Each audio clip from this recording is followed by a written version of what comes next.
తెలంగాణలో రేవంత్ సర్కారు సైకో పరిపాలనపై పల్లె ప్రజల ఆగ్రహం ఓటు రూపంలో వెల్లువెత్తింది.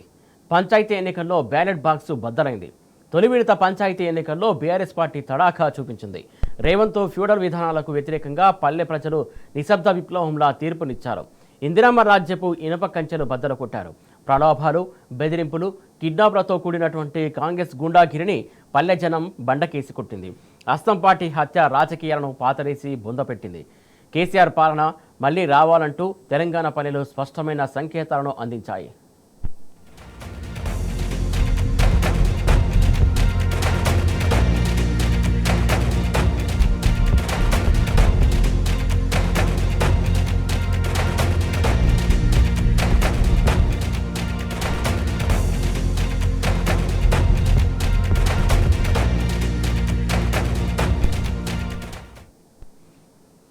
అధికారం చేతిలో ఉంది. స్వయంగా సీఎం సైతం పంచాయతీ ఎన్నికల్లో ప్రచారం సాగించారు. మంత్రులు, ఎమ్మెల్యేలను నియోజకవర్గాల్లో మోహరించారు.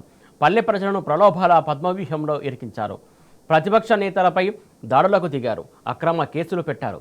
ఆఖరికి హత్య రాజకీయాలకు సైతం తెరలేపారు. కానీ తెలంగాణ పల్లె ప్రజల చైతన్యం ముందు కాంగ్రెస్ పాచికలేవీ పారలేదు. తొలి విడత పంచాయతీ ఎన్నికల్లో అధికార కాంగ్రెస్ పార్టీ బోటాబోటీ మెజార్టీతోనే సరిపెట్టుకుంది.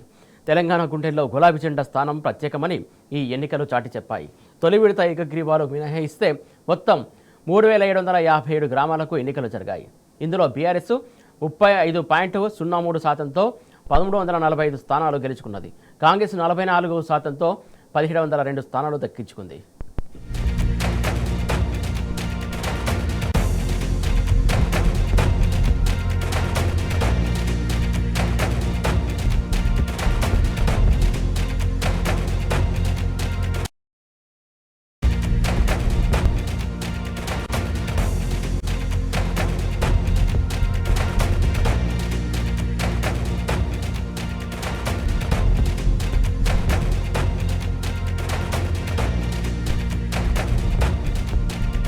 మొత్తానికి ఏదైతే తొలి విడత స్థానిక సంస్థలకు సంబంధించినటువంటి ఎన్నికల సర్పంచ్ ఎన్నికల్లో మొత్తానికి బీఆర్ఎస్ బలపరిచినటువంటి సర్పంచులే అధిక శాతంలో విజయం సాధించారు. ప్రధానంగా ఓటింగ్ షేర్ కూడా దాదాపు 64% ఓటింగ్ షేర్ లభించింది. మొత్తానికి ఆయా జిల్లాలో ఉన్నటువంటి డీటెయిల్స్ తెలుసుకునే ప్రయత్నం చేద్దాం. ప్రధానంగా ఇటు ఖమ్మం నుంచి సాంబశివరావు మాకు లైవ్ ద్వారా అందించడానికి సిద్ధంగా ఉన్నారు. అలాగే కరీంనగర్ నుంచి వేణుగోపాలరావు కూడా లైవ్ ద్వారా అందించడానికి సిద్ధంగా ఉన్నారు. ముందుగా ఖమ్మం డీటెయిల్స్ తెలుసుకునే ప్రయత్నం చేద్దాం. సాంబశివరావుని అడిగి, సాంబశివరావు, మొత్తానికి ఖమ్మం జిల్లా వ్యాప్తంగా చాలా ప్రలోభాలకు కాంగ్రెస్ పార్టీ గురి చేసింది. అయినప్పటికీ కూడా వెరవకుండా గ్రామాల్లో స్థానికంగా ఉన్నటువంటి బీఆర్ఎస్ బలపరిచినటువంటి సర్పంచులకి గ్రామ ప్రజలు పట్టం కట్టినటువంటి సిచ్యువేషన్ మనం చూస్తా ఉన్నాం. దీనికి సంబంధించి డీటెయిల్స్ ఏంటి?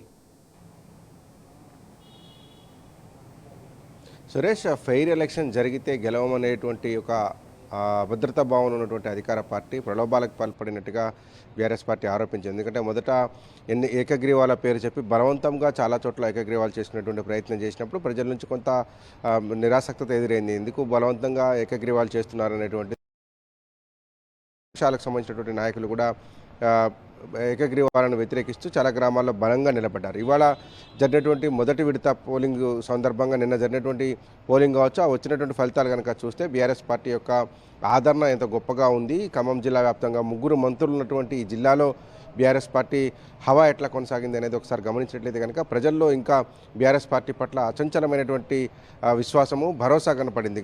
గ్రామీణ ప్రాంతాలకు సంబంధించినటువంటి ఎన్నికల్లో నిన్న చాలా స్పష్టమైనటువంటి తీర్పునిచ్చారు. మంత్రుల యొక్క కుటుంబ సభ్యులు ప్రలోభాలకు గురి చేసినటువంటి ప్రాంతాలు ఉన్నాయి. అట్లాగే అధికారులు బెదిరింపులకు పాల్పడినటువంటి సందర్భాలు ఉన్నాయి. పోలీసులు ఏకపక్షంగా ఉన్నటువంటి సందర్భాలు ఉన్నాయి. దాడులు జరిగినటువంటి గ్రామాలు ఉన్నాయి. అనేక రకాలుగా అనేక విధాలుగా చేసినప్పటికీ కూడా బీఆర్ఎస్ పార్టీ తనకు ఒక గౌరవప్రదమైనటువంటి తన బలమైనటువంటి చోట్ల తన యొక్క బలాన్ని ప్రదర్శించినట్టుగా చెప్పుకోవచ్చు. ఉమ్మడి ఖమ్మం జిల్లా వ్యాప్తంగా కూడా ఇదే కనిపించింది. ఇక్కడ ఖమ్మం జిల్లాలో 7 మండలాలు, అట్లాగే భద్రాద్రి జిల్లాలో 8 మండలాల్లో జరిగినటువంటి పోలింగ్ సరళి కానీ వచ్చినటువంటి ఫలితాల తీరు కానీ బీఆర్ఎస్ యొక్క బలాన్ని మరొకసారి నిరూపించిందని చెప్పుకోవచ్చు. ఖమ్మం జిల్లాలో చూస్తే రంగనాథపాలెంలో 11 గ్రామ పంచాయతీలను బీఆర్ఎస్ పార్టీ గెలుచుకుంది. మరొక 3 గ్రామ పంచాయతీలను, ఒకటైతే టాస్లో ఓడిపోయింది. ఇద్దరికి సమానమైనటువంటి ఓట్లు వస్తే టాస్ వేయాల్సిన పరిస్థితి వచ్చినప్పుడు టాస్లో ఓడిపోయినటువంటి పరిస్థితి వచ్చింది. మిగిలినటువంటి 2-3 గ్రామ పంచాయతీలు 3 ఓట్లు, 5 ఓట్లు, 6 ఓట్ల తేడాతో ఓడిపోయినటువంటి పరిస్థితి కూడా ఉంది. అంటే దాదాపు 50% పైగా రఘునాథపాలెం మండలంలో బీఆర్ఎస్ తన ప్రభావాన్ని చూపిందని చెప్పుకోవచ్చు. గత ఎన్నికలతో పోల్చినప్పుడు బలంగా పుంజుకోవడంతో పాటు గ్రామీణ ప్రాంతాల్లో బీఆర్ఎస్కు ఉన్నటువంటి పట్టును మరొకసారి నిరూపించింది. అట్లాగే డిప్యూటీ సీఎం బట్టి విక్రమార్క ప్రాతినిధ్యం వహిస్తున్నటువంటి మదిర నియోజకవర్గంలో కూడా బీఆర్ఎస్ బలమైనటువంటి ఫలితాలను ప్రదర్శించింది. మదిరలో 6 గ్రామ పంచాయతీలను గెలుచుకుంది. అట్లాగే బోనకల్లు, చింతకాని మండలాల్లో 4 గ్రామ పంచాయతీలు, ఎర్రపాలెంలో 5 గ్రామ పంచాయతీలు గెలుచుకుంటే బీఆర్ఎస్తో పాటు పొత్తును పంచుకున్నటువంటి సిపిఎం కూడా దాదాపు అక్కడ 8 స్థానాల్లో, ఓవరాల్గా జిల్లాలో 10 స్థానాల్లో విజయం సాధించింది. అంటే ఖమ్మం జిల్లాలో బీఆర్ఎస్ 34 సర్పంచులు గెలిస్తే సిపిఎం కూడా 10 చోట్ల విజయం సాధించారు. అంటే దాదాపు 44 చోట్ల కూటమి అభ్యర్థులు విజయం సాధించారు. కాంగ్రెస్ను వ్యతిరేకించి బయటకు వచ్చినటువంటి వాళ్ళు కావచ్చు, కాంగ్రెస్ ఇతర స్వతంత్ర అభ్యర్థులు కావచ్చు 17 చోట్ల విజయం సాధించారు. వీరందరూ కూడా కాంగ్రెస్ను వ్యతిరేకించినటువంటి వాళ్ళగానే మనకు స్పష్టంగా రిజల్ట్ వచ్చింది. కానీ సరే తర్వాత క్రమంలో వాళ్ళని చేర్చుకుంటారా ఏం చేస్తారనేటువంటి విషయాన్ని పక్కన పెడితే కాంగ్రెస్ ఇతరమైనటువంటి పక్షాలు బలంగా ఉన్నటువంటి సందర్భాలు కనిపించాయి. అనేక మండలాలలో మంచి రిజల్ట్స్ వచ్చాయి. ముఖ్యంగా మంత్రి తుమ్మల ఖమ్మం నియోజకవర్గం నుంచి ప్రాతినిధ్యం వహిస్తున్నారు. రఘునాథపాలెం మండలంలో బీఆర్ఎస్ పార్టీ దాదాపు 11 చోట్ల గెలిచింది. ఇవాళ కాంగ్రెస్ గెలిచినటువంటి హరియా తండా కూడా రిగ్గింగ్ చేసి గెలిచారు అంటూ ఒక స్వతంత్ర అభ్యర్థి సెల్ ఫోన్ టవర్ ఎక్కి చాలాసేపు దాదాపు 5 గంటల పాటు ఆందోళన చేశాడు. అక్కడ ఎన్నిక రద్దు చేయాలి, మళ్ళీ రీపోలింగ్ పెట్టాలి, అక్కడ ఒక 170 ఓట్లు అభ్యర్థి నిరసనకు దిగినటువంటి సందర్భం ఉంది. దాంతోపాటు రామకృష్ణాపురంలో నిన్న సాయంత్రం పోలింగ్ అయిన సందర్భం నుంచి మొదలు పెడితే రాత్రి కౌంటింగ్ అయ్యే వరకు విపరీతమైనటువంటి దాడులు, అక్కడ ఉన్నటువంటి బీఆర్ఎస్ కార్యకర్తలను కొట్టడం, చెదరగొట్టడం లాంటి కార్యక్రమాలు, అనేకమైనటువంటి ప్రలోభాలు చేశారు. పోటీ చేస్తున్నటువంటి అభ్యర్థులను బెదిరించారు, పోటీ నుంచి తప్పుకోవాలనేటువంటిది. ఇన్ని ప్రలోభాలకు గురి చేసినప్పటికీ కూడా ఖమ్మం జిల్లాలో బీఆర్ఎస్ పార్టీ బలంగా నిలిపించబడింది. కాంగ్రెస్ అరాచకాలకు అడ్డుకట్ట వేసిందని చెప్పుకోవచ్చు. 2 చోట్ల 2 మంత్రులు ప్రాతినిధ్యం వహిస్తున్నటువంటి చోట గౌరవప్రదమైనటువంటి మంచి విక్టరీలు సాధించినటువంటి పరిస్థితి. అన్ని సర్పంచ్ కేంద్రాలలో కూడా జరిగినటువంటి పోలింగ్ కేంద్రాలలో కూడా బలమైన నాయకత్వం నిలబడడంతో పాటు అక్కడక్కడ కాంగ్రెస్ అవకతవకలకు పాల్పడేటువంటి సందర్భాలు చేసినప్పుడు కూడా బలంగా నాయకత్వం నిలబడింది. నిన్న రఘునాథపాలెంలో కూడా ఒక పంచాయతీ గెలిచినప్పటికీ కూడా డిక్లేర్ చేయకుండా దాదాపు 3 గంటల పాటు హైటెన్షన్ ఐరానా పెట్టి చివరకు బీఆర్ఎస్ నాయకులంతా రంగంలోకి దిగిన తర్వాత ప్రకటించారు. అట్లాగే నిన్న మదిర మండలంలో కూడా ఒక గ్రామ పంచాయతీ బీఆర్ఎస్ గెలిచిన తర్వాత దాన్ని మళ్ళీ టేక్ ఓవర్ చేసి రాజకీయ ఒత్తిళ్ల నేపథ్యంలో కాంగ్రెస్ గెలిచినట్టుగా ప్రకటించారు. అనేక ప్రలోభాలు కనిపించాయి. ఇక భద్రాద్రి కొత్తగూడెం జిల్లాలో కూడా ఇటువంటి పరిస్థితులే కనిపించాయి.